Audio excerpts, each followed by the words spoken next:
Is the United Nations about to collapse? Just like the League of Nations before World War II? And could Donald Trump's explosive speech be the first domino in the fall of the world's most powerful international body? Friends, what happened just days ago inside the United Nations shocked the entire world. US President Donald Trump arrived to deliver a speech, but before he even spoke, chaos erupted. The lights flickered, the teleprompter failed, and Trump, furious, lashed out, calling the UN a failed institution that can't even manage electricity, microphones, or basic operations. Then, on his Truth Social platform, Trump listed the UN's 3 biggest failures, and his words shook diplomats to the core. He declared that while he personally worked to resolve major global conflicts, the United Nations did nothing. But Trump didn't stop there.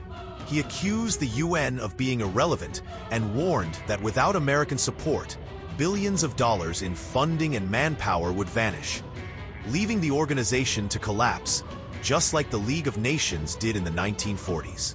And then came the real bombshell. Trump openly declared that diplomacy with Russia was over.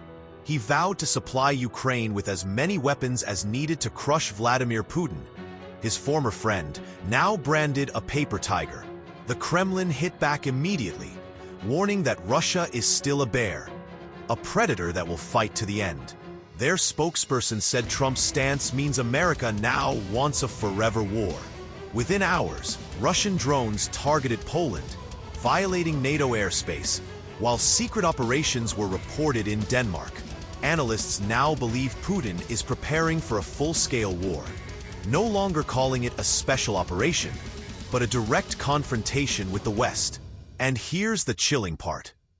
History is repeating itself.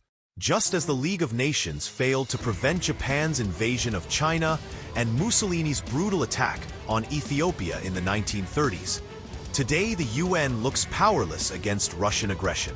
Back then, inaction led straight to World War II. So the question is, are we watching the countdown to World War III right now?